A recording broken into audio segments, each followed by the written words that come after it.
Now that the garlic is in the olive oil and it's cooking, it's nice and toasty, we're going to add some of our spices. We're going to toss in some of our oregano. Again, all of this stuff, folks, you add as much of it as you want or as little as you want, depending how much you like of it.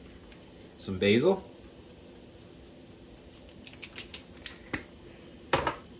A little bit of salt. Now, keep in mind, you can always put in. You can never take out. My grandmother used to tell me that. So we're just going to put a little bit in for now, and then we'll reassess it later.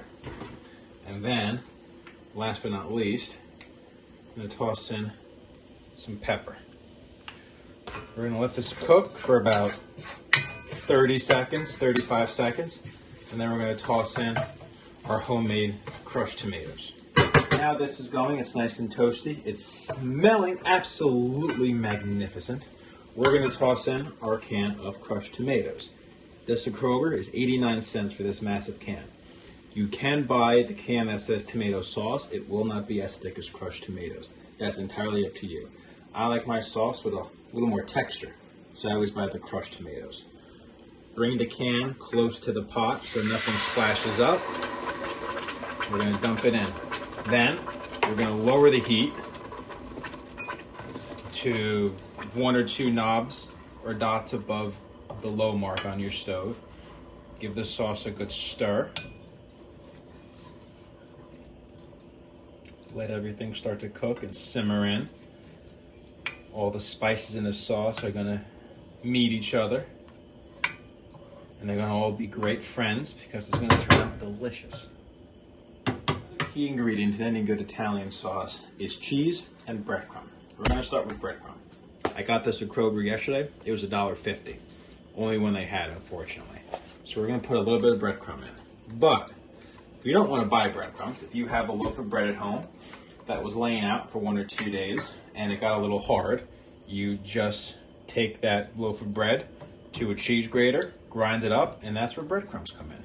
And then you can flavor it with whatever spices you want, and you can customize your breadcrumbs as well. Now, everyone that I know puts cheese in their sauce. My wife, unfortunately, is lactose intolerant. What that means that her body cannot digest dairy. Cheese is dairy. So, we buy nutritional yeast. We got this from the Trader Joe's. We live 2 blocks away. There, you can get this at Kroger and or Walmart. This is about $2 to $2.50, $3 depending where you buy it. It acts as a cheese substitute. We're going to open it. We're going to toss in just a little bit. Now I know it's yellow. However, the color will go away and the sauce will not turn out yellow because of this. Once the breadcrumb and the nutritional yeast is in there, again, we're going to give it a good stir. Let all the ingredients get reintroduced and become friends again. And keep on stirring it. Now, if you look at it and you say, wait a second, this is too thick, I don't like it this thick, you can add water. But again, remember what my nonna, that's Italian for grandmother, used to say. You can always put in, you can never take out. So put in a little bit at a time to make sure it comes out wonderful. We just got done tasting the sauce. Sometimes sauce can be a little sweet. So if you don't want it too sweet, add in red chili peppers. You can put in however many you want, a lot or a little. We put some in before. We're going to put a little more in this time. That'll give it a nice little kick, give it some good little heat, and we'll pair with the pasta that we're going to toss in there very soon. A delicious, most wonderful dish you've ever had, I guarantee it. As you can see here, our water now, we're starting to come to a boil. We're going to grab the pasta from the fridge. We're going to throw it right in there in 1 second. It's also important to stir your pasta. You don't have to wash the spoon going from your sauce to your pasta unless you were making a sauce that had meat. So this sauce had tomatoes on it already. So we're just going to give the pasta a good stir. Now with this type of pasta, notice when we first dumped it when it was raw is the bottom of the pot. Now it's coming to the top. That means it is starting to cook. And this particular pasta takes between 5 and 7 minutes to cook. So we're going to let that cook a little bit. And then when you come back over, you see the sauce is starting to bubble again. So we're going to give it another stir. And we're going to lower the heat to low.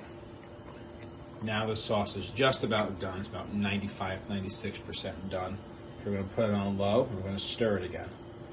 Just to make sure everything cooks evenly, all the flavors will get released, and this sauce will be incredibly amazing.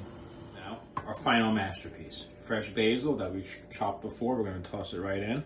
We're gonna grab a little bit. Molto bene. Hope you enjoyed the recipe.